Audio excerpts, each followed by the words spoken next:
पप्पू यादव को अगर अरेस्ट करेंगे तो बलात्कारी बचेंगे, हमारे विधायक का नाम नहीं आएगा। साबुद्दीन को मार दिया, मुख्तार अंसारी को मार दिया, अब पप्पू यादव की बारी है। पप्पू यादव अगर मुसलमान होते तो उन्हें भी मार दिया जाता। क्रिमिनल थे क्या, वो मर्डरिस्ट थे, रेपिस्ट थे, जो आप इस तरीके से सिविल में घुस कर सांसद को बोल रहे हैं कि चलो अरेस्ट करने आए हैं।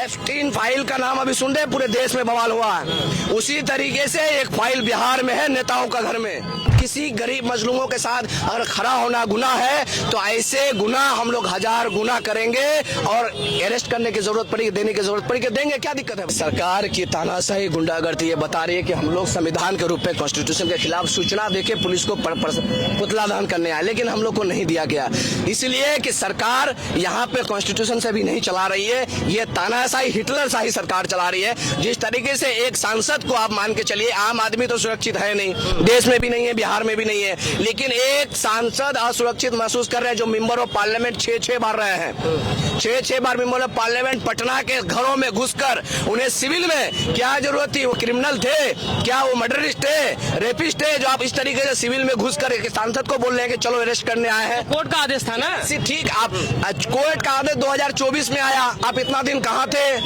आप कहाँ थे इतना दिन? आप यही खोज रहे थे कि पप्पू यादव को अभी अरेस्ट कराना और बलात्कारियों का मुफ्त कराना, बलात्कारियों को बचाने का साजिश है सरकार को कि पप्पू यादव को अगर अरेस्ट करेंगे तो बलात्कारी बचेंगे, हमारे विधायक का नाम नहीं आएगा।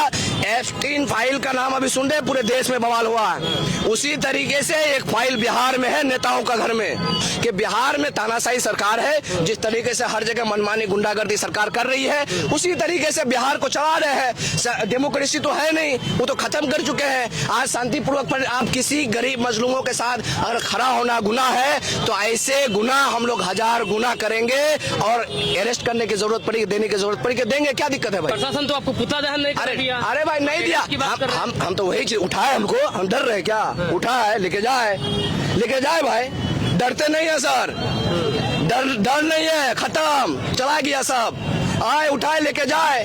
हम कॉन्स्टिट्यूशन को मानते हुए संविधान के रूप में हम प्रोटेस्ट करेंगे, ये शुरुआत है। नेशनल हाईवे जाम होगा, ट्रेन जाम होगा, जेल बोलो आंदोलन होगा, जहां तक पटना के जाने सरजमीन तक जाने की जरूरत पड़ेगी जाएंगे, पप्पू यादव को रिहा करेंगे, उनके लिए एक सिपाही नहीं। आपको लगता है कि इस तरह से धरना प्रदर्शन से रिहाई होगी? ये तो कोर्ट का मामला है, कोर्ट फैसला देगा उसकी। अरे भैया, कोर्ट उनका, डॉक्टर उनका, जेल उनका, सरकार उनका, प्रशासन उनका, उन्हें मारने की साजिश है। साबुद्दीन को मार दिया, मुख्तार अंसारी को मार दिया, अब पप्पू यादव की बारी है। पप्पू यादव अगर मुसलमान होते तो उन्हें भी मार दिया जाता, ये भी जान लीजिए। हाँ, आप भी मुसलमान है, आपको भी डर है? अरे भाई एकदम, अरे भाई मुस्लिम होना इस देश में गुनाह हो गया है सरकार के नजर में। ऐसे संविधान चल रहा है सर, संविधान से देश नहीं चल रहा है, तानाशाही से देश चल रहा है, लोकतंत्र खत्म हो रहा है धीरे धीरे।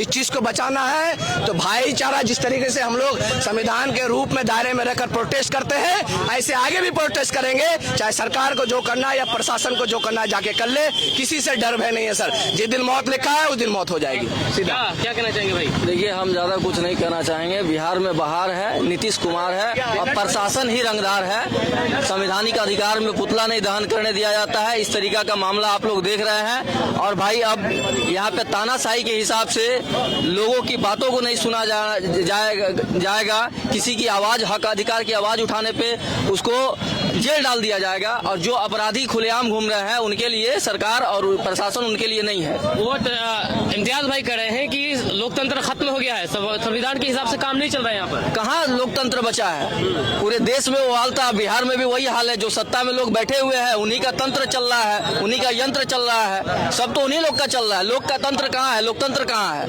तभी भाई यहाँ पर पुतला दहन करने के लिए आया था, पुतला दहन नहीं करने दिया गया। जी बिल्कुल, जैसे हम लोग लोकतांत्रिक तरीके से आवाज उठाने के लिए आए थे, जैसे कि हमारे पूर्णिया सांसद माननीय श्री राजेश रंजन और पप्पू यादव जी नीट छात्रा के बलात्कार के एवज में जो निरंतर आवाज उठा रहे थे, तो कहीं ना कहीं उस आवाज को दबाने के लिए प्रशासन के द्वारा और जो सत्ता पक्ष है उनके द्वारा इस तरह का जो कोशिश है किया गया कि पप्पू यादव के आवाज को दबाया जा सके, क्योंकि लोकप्रिय नेता है, उनके बहुत सारे समर्थक हैं, गरीबों के मसीहा हैं, तो कहीं ना कहीं वो एक इनकलाब पैदा कर सकते थे। उनके आवाज को दबाने के लिए सरकार के द्वारा, सत्ता पक्ष के द्वारा ऐसा कदम उठाया गया है, जो बिल्कुल ही बर्दाश्त के काबिल नहीं है। हमको क्या लगता है ये पूरी तरह से साजिश है पप्पू यादव को उठा करके बंद करने की, क्योंकि 1995 का ये मामला है। 1995 से 2026 में इस तरह की कार्रवाई की गई। बिल्कुल बिल्कुल, ये एक साजिश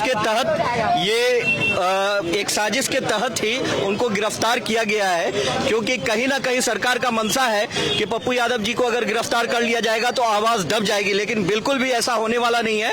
पप्पू यादव जी एक इनकलाब का नाम है और पप्पू यादव के जितने भी समर्थक हैं और जो भी इंसान हित में लड़ाई लड़ रहे हैं वो सारे एक साथ हैं, और कहीं ना कहीं पप्पू यादव के लिए भी हम लोग आवाज उठाएंगे और इस लड़ाई को हम लोग आगे बढ़ाएंगे। और बिहार की जो बेटी है और भारत की जो बेटी है जिन पर अन्याय हो रहा है उसके लिए हम लोग निरंतर लड़ते रहेंगे, चाहे कुछ भी हो। बहुत बहुत शुक्रिया आपका तौसीफ भाई बात करने के लिए।